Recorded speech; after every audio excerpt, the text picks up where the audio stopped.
عمرك دخلت مطعم وسألت نفسك مين أكتر ناس بتدي التبس، رجالة ولا الستات؟ طب هل المدخنين بيدفعوا أكتر ولا أقل؟ ولو مسكت بيانات كل الفواتير هل هتقدر تتوقع قيمة الفاتورة الجاية؟ في الفيديو ده هنحول كل الأسئلة دي لرسوم بيانية ونفهم منها حاجات حقيقية جدا، والمرة دي احنا اللي هنرسمها بنفسنا. يلا بينا. طبعا احنا عارفين ان في الداتا ساينس والماشين ليرنينج أول خطوة دايما هي فهم البيانات، مش مجرد أرقام وخلاص، لا احنا لازم نترجمها لمعنى حقيقي. قبل ما نرسم أي جراف أو نحسب أي متوسطات لازم نعرف نوع كل عمود. العمود ده بيمثل ايه في الحياة الواقعية؟ هل هو رقمي ولا تصنيفي؟ هل في missing values؟ طبعا احنا شرحنا الجرافس في السيشن اللي فاتت وأنواعها، وكل واحدة بتستخدم مع أي نوع من الداتا. النهاردة سيشن العملي. طيب أول حاجة هنبدأ بيها إن احنا هنفتح الكولاب colab.research.google.com. طبعا احنا عارفين ان هو برودكت من برودكتس بتاعت جوجل. بعد كده هنفتح نيو نوت بوك ونبدأ نكتب الكود بتاعنا هنا. دي الصفحة الأساسية بتاعتنا في الكولاب. دلوقتي احنا هنبدأ الكود بتاعنا ان احنا نعمل import ل3 libraries أساسيين معانا، لازم نتعلمهم كويس جدا. أول واحدة السيبورن، دي مكتبة قوية جدا للرسوم البيانية، هي مبنية أصلا على المات بلوت لايبراري لكن هي أسهل شوية. تاني واحدة معانا المات بلوت لايبراري دوت باي بلوت، دي المكتبة الأم للتشارتس في البايثون. بعد كده البانداس عشان نتعامل مع البيانات في شكل جدول مرن أو داتا فريم. ايه هو بقى الداتا فريم؟ الداتا فريم ده تقدروا تعتبروه كده حاجة زي جدول الإكسل بالظبط. هو عبارة عن روز وكولومز، كل كولوم ليه نوع بيانات معين، ممكن يكون أرقام أو تواريخ أو تكست. يعني مثلا لو عندك جدول لفواتير مطعم، الأعمدة بتكون ايه؟ توتال بيل ده كده نمبر، التب ده كده نمبر. طيب بالنسبة لمكتبة سيبورن فيها شوية داتا سيتس جاهزة ان احنا نحملها ونجرب عليها. في عندهم داتا سيت اسمها تبس دي داتا سيت فواتير لمطعم، البيانات اللي فيها صغيرة وخفيفة، عشان كده هي ممتازة للتجارب في البداية وبتمثل بيانات فواتير مطعم حقيقية. طيب أول سطر عندنا هنا sns.load dataset. هنا مكتبة سيبورن بتحمل لي الداتابيز اللي اسمها تبس أو الداتا سيت اللي اسمها تبس، وبتحولها هي اوتوماتيك لداتا فريم.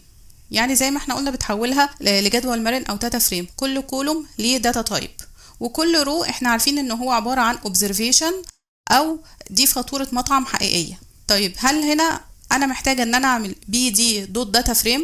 لا، أنا مش محتاجة هنا ان أنا أعمل bd.data_frame. bd.data_frame دي انا بنده على مكتبه بانداز وبقول لها حولي لي الداتا دي لداتا فريم. طب امتى انا بقى محتاجه السطر ده ان انا اعمل bd.data_frame؟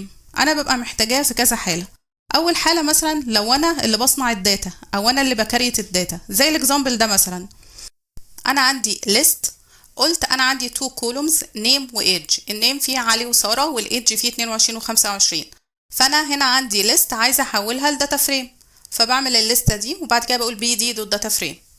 بعد كده لما اجي اقول df.head عشان يجيب لي اول 5 مثلا او اول 10، فهيردهم لي زي ما انت شايف كده كانها تيبل بالظبط، فهي كانت عندي ليست وانا حولتها لداتا فريم او لتيبل.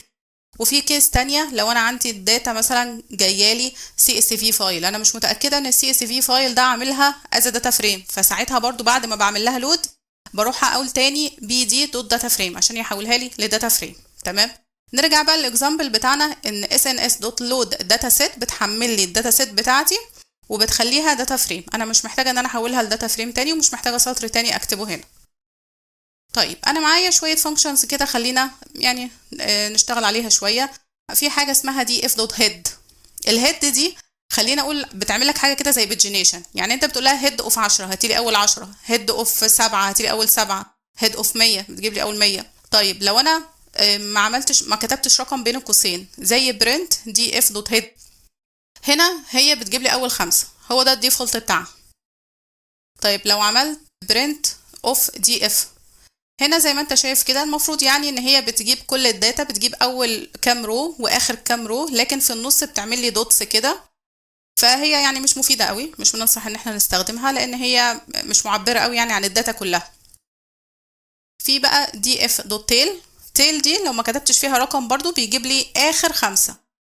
تيل معناها ان هي بتجيب من الاخر، بيجيب لي اخر 5. لو حطيت بين القوسين دول مثلا 10 بقول لها هاتي لي اخر 10. بعد كده في df.info.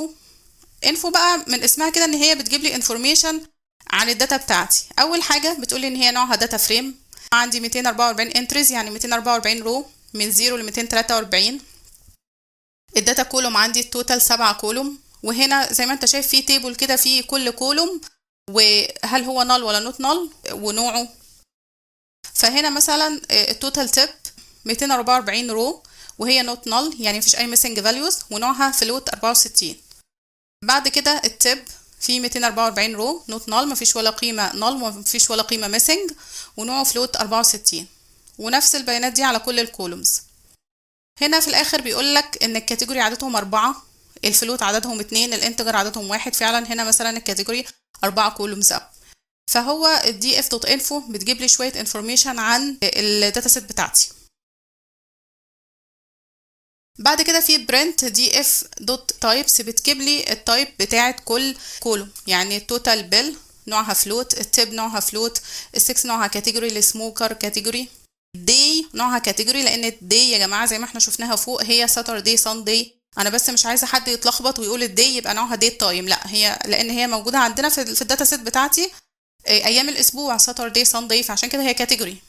تايم برضو نفس الحكايه، تايم القيم اللي جواه ايه، القيم اللي جواه دينر بريكفاست، فعشان كده هي كاتيجوري هي مش ديت تايم.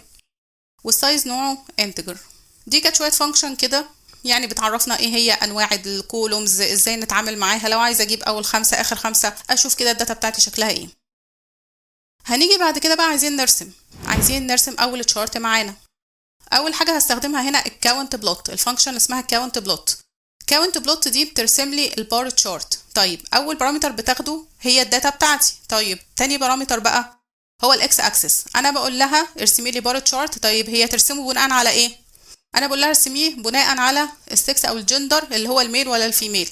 فالكاونت بلوت دي بتروح تعد عدد الفيميلز اللي موجودين في الداتا بتاعتي وعدد الميلز وترسم لي البار تشارت على الاساس ده. في عندي بعد كده بقول له بقى بي ال تي اللي هي اختصار المات بلوت لايبراري، بقول لها التايتل بتاع الجراف بتاعي اسمه كذا، الاكس ليبل اسمه كذا، الواي ليبل اسمه كذا، وبعد كده شو اللي هو ايه عرضيها يعني. طبعا زي ما احنا شايفين ده الجراف بتاعي، البار تشارت بتاعي بناء على الميل وبناء على الفيميل. في حاجه هنا هي حاجه مهمه جدا، هي تخليك تفرق بين البار تشارت والهيستوجرام. يعني احنا كتير لما بنيجي نشوف حتى اي جراف بار تشارت او هيستوجرام بنحس ان هو شبه بعض، لكن هما مش شبه بعض. التركايه البصريه هنا ان البار تشارت دايما هتلاقي فيه فراغات ما بين كل كولوم والتاني. ليه بقى؟ لان دي كاتيجوريز، تمام؟ دي كاتيجوريز يعني ميل وفيميل، او مثلا ماريد ونوت ماريد، يعني ايه كاتيجوري وكاتيجوري تانية منفصله عنها. فدايما هتلاقي في البار تشارت فيه فراغات ما بين كل كولوم والتاني. انما بالنسبه للهيستوجرام بقى لا، دي continuous داتا. الهيستوجرام دايما بنستخدمه مع continuous داتا، علشان كده هتلاقيهم دايما الكولومز لازقه في بعضها. هي دي التركيه البصريه اللي انت لما تشوفها تعرف ان ده بار تشارت ولا ده هيستوجرام. البار تشارت بيستخدم اكتر مع الكاتيجوريز، اما الهيستوجرام فالبنز بتاعته دايما بتكون لازقه في بعضها، مفيش فيه بينها فراغات خالص، ودايما الداتا اللي فيها دي بتبقى continuous داتا. طبعا انا هشرح الهيستوجرام بالتفصيل، بس انا عامله اكزامبل هنا ان انت تشوف الفرق في الشكل بين ده وبين ده. يعني البار تشارت احنا شايفين فيه فراغ بين الميل والفيميل. طيب الهيستوجرام هنا اول حاجه انا برسمه من خلال فانكشن اسمها هيست بلوت. طيب انا بديها الكولوم اللي هي ترسم على اساسه. طيب يا هيست بلوت ترسمي لي بناء على التوتال بيل اللي هي الفاتوره. طبعا هي قسمت من 0 ل 10، من 10 ل 20، من 20 ل 30، كل واحده من دول بن، تمام؟ علشان كده الارقام كلها ماشيه ورا بعض لانها كونتينوس. دي كده كونتينوس، فعشان كده هتلاقي الكولومز كلها لازقه في بعض. ودي طبعا بتبقى مفيده جدا لما بتبقى الارقام كتير. فعشان كده زي ما احنا شرحنا ان الهيستوجرام بيبقى مفيد في حاله الكونتينوس داتا، اما في حاله الكاتيجوريكال فاحنا بنشتغل مع البار تشارت اكتر. وده كان فرق لما تشوف البار تشارت قدامك تعرف هل ده بار تشارت ولا هيستوجرام.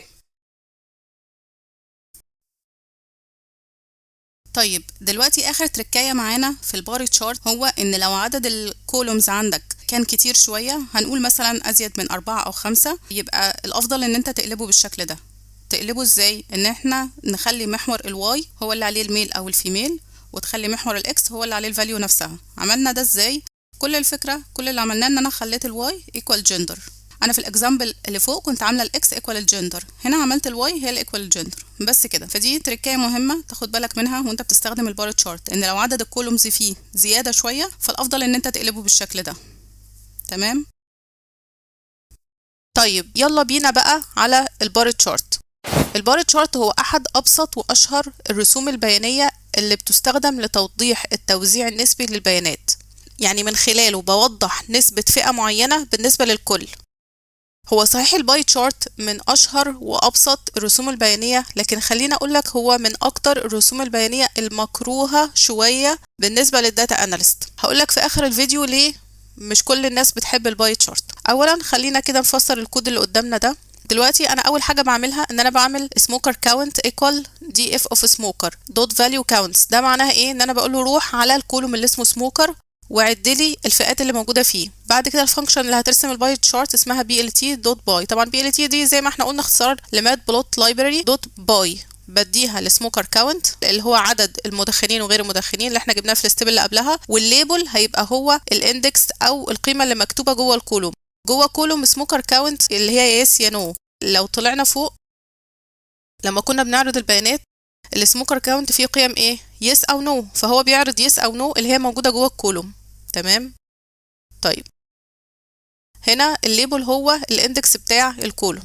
طيب ايه هي الاوتو بي سي تي؟ اوتو بي سي تي هي اختصار الاوتو برسنتج. الاوتو برسنتج انا بكتب فيها الفورمات بتاع الفاليو اللي هتتعرض. الفورمات بمعنى ايه؟ انا بقول له 1.1 اف معناها ان انت هتاخد لي رقم واحد بس بعد العلامه، وبعد كده هتكتب علامه البرسنتج بعدها. يبقى انا في البدايه كتبت له الباترن او الفورمات، خلينا اقول الفورمات اللي انا عايزه الرقم يظهر بيه، وبعد كده كتبت له برسنتج ان انت تحط علامه البرسنتج بعدها. يبقى اوتو برسنتج انا بكتب فيها الفورمات بتاع الرقم اللي هيطلع. عشان كده رقم طالع 38.1 زي ما انا قلت له رقم واحد بس بعد العلامه. تمام. هي دي الاوتو بي سي تي اختصار للاوتو برسنتج. هي زي ما انا قلت بكتب فيها الفورمات بتاع الرقم انا عايزاه يطلع ازاي. لو نزلنا تحت انا عامله اكزامبل تاني كتبت الاوتو بي سي تي دي، يعني الباترن بتاعها او الفورمات بتاعها دي معناها ان انا عايزاها من غير اي كسور عشريه الرقم بس، وبعده اكتب لي علامه البرسنتج فقط. فالاكزامبل ده علشان اوريك ان انا بس لما غيرت الاوتو بي سي تي بقول له ان انا عايزاه يكتب الرقم من غير اي كسور عشريه. انما فوق الاكزامبل بتاعنا انا هنا بقول له اكتب لي رقم واحد بس بعد العلامه. ده بالنسبه للاوتو بي سي تي. ماشي. بالنسبه للستارت انجل انا بقول له هنا عايزه الستارت انجل او الزاويه اللي انا هبدا منها 140. هو بداها من اول هنا ورسم لي السموكر بيس وبعد كده رسم لي السموكر بنو. دي بصريا افضل. انا لو ما كتبتش ستارت انجل هتبقى بزيرو، فانا عملت اكزامبل برضو ليها تحت الستارت انجل يا اما بزيرو يا اما لو انت ما كتبتهاش هي باي ديفولت هتبقى بزيرو. تمام. فهو بزيرو هو بداها من اول هنا. فزي ما انت شايف يعني هو مش بيفضل قوي ان احنا نبدا من اول ستارت انجل زيرو، بصريا مش افضل حاجه. لكن من البيست براكتسز ان احنا نبدا يعني الكاتيجوري الاولى اللي هتتعرض ان هي تبقى اعلى اليمين. كبيست براكتسز ان احنا نبدا من المكان ده. نرجع للاكزامبل بتاعنا تاني. يعني انا هنا قلت له في الباي تشارت ارسم لي يعني اعمل كاونت بالنسبه لكولوم سموكر واكتب الاندكس بتاعه اللي هو يس او نو، والاوتو بي سي تي ان انا عايز رقم واحد بعد العلامه بالنسبه للارقام، وستارت انجل ابدا لي من زاويه 140. بعد كده تايتل وشو، فهيظهر لي التشارت بالشكل ده. طيب خلينا بقى نرجع للسؤال اللي سالناه في بدايه شرح الباي تشارت. ليه الباي تشارت من اكتر التشارتس المكروهه شويه من الداتا اناليست؟ اول حاجه لان هو لو عدد الكاتيجوريز فيه زادت شويه هيبقى صعب جدا ان العين تديتكت الارقام بتاعته. انا لما عملت سيرش على جوجل عادي كده وجبت بعض الباي تشارتس، يعني شايف باي تشارتس زي اللي انا بعرضه قدامكم دلوقتي ده، يعني الفكره ايه ان الكاتيجوريز بتاعته كتيره جدا. افرض مثلا ان انا بقول لك هات لي ثالث اكبر واحد، طب هات لي خامس اقل واحد، هيبقى صعب شويه ان احنا نجيبها. ده لان احنا كبشر في العموم بيبقى صعب شويه ان احنا نجيب الارياز والانجلز، يعني الزوايا والمساحات بالنسبه لنا بتبقى صعب شويه ان احنا نديتكتها. فلو عندك شكل بالشكل ده كبصريا، لو انت بتبريزنت الكلام ده قدام حد او حتى لو ليك انت عشان تطلع منه انسايتس معينه، هيبقى بصريا صعب شويه. علشان كده احنا دايما الناس بتنصح بتقول لو الكاتيجوريز عددها كبير يا جماعه بلاش الباي تشارت وخليك في البار تشارت. ده باي تشارت تاني. طبعا صعب جدا ان انت تبريزنت حاجه زي كده قدام اي حد، يعني لو انت طالب، لو انت بتعرض مشروع تخرج او بتعرض برزنتيشن، ما ينفعش انت تعرضها بالشكل ده. الافضل ان انت تعرضها كبار تشارت، او حتى لو انت باحث تعمل بيبر. طبعا هتبقى يعني انا بقول لك هي في الاول وفي الاخر دي بيست براكتس، الافضل ان انت تستخدم البار تشارت. طيب احنا قلنا اول سبب عندنا هو ان لو عدد الكاتيجوريز بتاعتك اكتر من 4 أو 5 يا ريت تتجه للبار تشارت وتتجنب الباي تشارت. طيب افرض ان انا خلاص ما عنديش حل غير ان انا لازم استخدم الباي تشارت، في شويه تيبس اند تريكس كده انت تستخدمها مع الباي تشارت. اول حاجه زي ما قلنا ان يبقى عدد الكاتيجوريز 4 أو 5 مش اكتر من كده. تاني حاجه ان الالوان بتاعه كل كاتيجوري بتبقى واضحه جدا عن اي كاتيجوري تانية. تالت حاجه ان الارقام اللي انت بتكتبها، الرقم او حتى الليبل نفسه اللي انت بتكتبه يبقى معبر قوي عشان يبقى واضح كل كاتيجوري هي بتتكلم عن ايه او هي بتعرض ايه. يبقى كده لازم الارقام تبقى واضحه والليبل يبقى واضح إيه، علشان وانت بتعرض الكلام ده او حتى ليك انت تبقى شايفه يبقى واضح جدا بالنسبه لك. السبب التاني بعد كده ان احنا الانجل اللي بتبدأ منها دي انا قلتها في الاول، نحاول ان انت تبدأ من اعلى اليمين. ليه من اعلى اليمين؟ خلينا ماشيين كده في اتجاه الساعة، لان الجزء ده كده بيبقى اوضح بالنسبة لك ان انت تبدأ منه، وبعد كده الكاتيجوريز بتلف معاك في نفس اتجاه الساعة. يبقى هي دي معظم تيبس اند تريكس في الباي تشارت. لو انت خلاص مفيش قدامك حل غير ان انت لازم تستخدم الباي تشارت، انت تخلي الالوان بتاعته مختلفه، الالوان بتاعت كل كاتيجوري مختلفه، ان انت تخلي الارقام واضحه وتخلي الليبلز واضحه، ان انت تبدا من اعلى اليمين. تقريبا هي دي معظم التريكس. وبكده نبقى خلصنا الفيديو بتاع النهارده. ما تنسوش تعملوا لايك وسبسكرايب علشان نقدر نقدم فيديوهات اكتر ونقدم محتوى اكتر. ولو اي حد عنده اي اسئله في الجرافس اللي فاتت يا ريت يكتب لي في الكومنتس، ولو في حاجه عايزيني ان انا اشرحها يا ريت تكتبوا لي في الكومنتس. لو اي حد عايز اكزامبلز اكتر هسيب لكم اللينك بتاع الجيت هاب بلوج بتاعي، وان شاء الله اشوفكم في السيشن الجاي.